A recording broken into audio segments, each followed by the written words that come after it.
이 시간 용서에 대해서 함께 말씀을 나누겠습니다. 우선 에베소서 4장 26절에서 27절 말씀을 읽겠습니다. 너희는 화를 내도 죄는 짓지 말며 해가 지도록 진노하지 말고 마귀에게 틈을 주지 말라.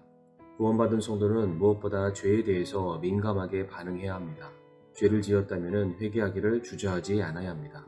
왜냐하면 죄를 품고 있는 것이 곧 하나님과의 친밀한 관계를 이루지 못하는 원인이 되기 때문입니다.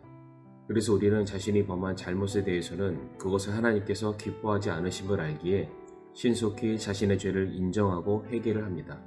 하지만 남들이 내게 잘못한 일에 대해서는 우리는 쉽게 인정하지 못하고 그들을 용서해주지 못하는 경우가 종종 있습니다.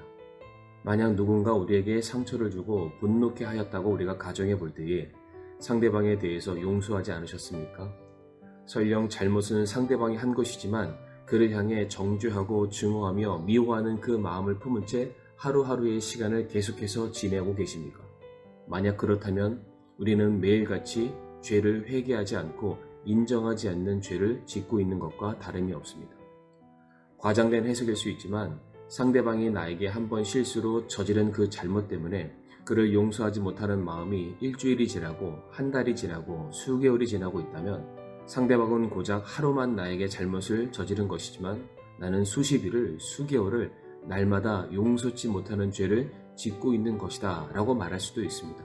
즉 죄를 회개하지 않는 것도 죄이지만 용서하기를 연기하는 것, 자꾸 뒤로 미루는 것 역시 죄의 또 다른 모습이라 할 수 있습니다. 베드로전서 3장 7절에 남편들아 이와 같이 너희도 지식에 따라 그들과 동거하고 아내를 더 약한 그릇이요 또 생명의 은혜를 함께 상속받을 자로 여기고 존중하라. 그리하여야 너희 기도가 방해를 받지 아니하리라 라는 말씀이 있습니다. 이 말씀에서 부부의 사이가 원활하지 못하면, 다시 말해 서로의 잘못을 용서하고 서로의 연약함을 이해해주지 않게 된다면 부부 사이에도 관계가 어려움이 있겠지만은 그것 외에 너희의 기도도 방해를 받게 된다. 다시 말해 하나님께서 너희의 기도를 듣지 않으신다. 하나님과 너희의 관계가 친밀함을 잃어버리게 되었다라고 말하고 있습니다. 왜 우리가 상대방을 용서해야 합니까? 영적인 생활, 나의 기도가 막히지 않기 위해서 하나님과 더 친밀한 관계를 누리기 위해서 반드시 우리는 상대방을 용서하는 삶을 살아야 합니다. 처음에 읽었었던 에베소서 4장에서도 용서를 하되 하루를 넘기지 말라고 가르치고 있습니다. 해가 지도록 진노하지 말라. 하루가 지났음에도 불구하고 상대방을 용서하는 일을 결코 뒤로 미루어서는 안 된다는 것입니다. 왜 이것이 중요합니까? 그렇게 하지 않으면 마귀가 틈을 타서 우리를 공격하기 때문입니다. 다른 말로 하나님과 우리의 관계가 소홀해졌기 때문에 그 틈을 타서 마귀가 우리를 힘들게 만들 수 있다는 것입니다. 성도님들, 용서하지 않게 되면 마귀가 틈을 타게 됩니다. 여기서 틈이란 디딤돌을 의미할 수 있습니다. 냇가에 놓인 디딤돌을 우리 성도님들 한 번쯤은 보셨을 겁니다.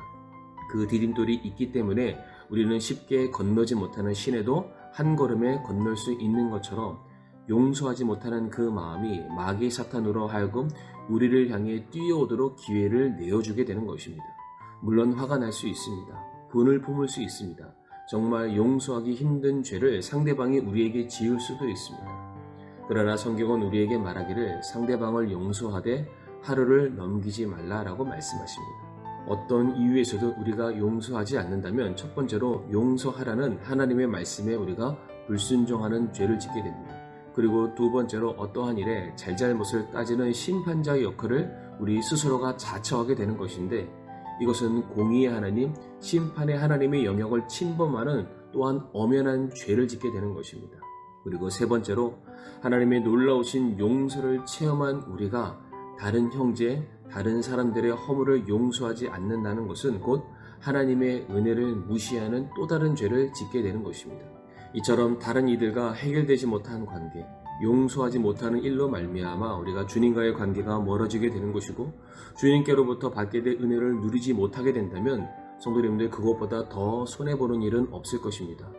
그러므로 우리 사랑하는 성도님들 마태복음 5장 7절의 말씀처럼 긍휼을 베푸는 자들은 복이 있나니 그들이 긍휼을 얻을 것이기 때문이요. 이 말씀을 꼭 기억하시길 바랍니다. 혹시 아직도 용서하지 못하는 일, 용서하지 못하는 관계가 있으시다면 주님의 말씀에 순종하는 마음으로 상대방을 용서하시고 용납하실 수 있는 저와 성도님들이 되시기를 간절히 바랍니다. 만약 우리가 그렇게만 할 수 있다면 설령 상대방을 통해서 얻게 될 유익과 평안함은 우리에게 없을지언정 주님께로부터 누리게 될 긍휼과 평안, 마음의 기쁨이 성도님들에게 보다 큰 위로와 영혼의 회복이 일어나게 될 줄을 믿으시길 바랍니다.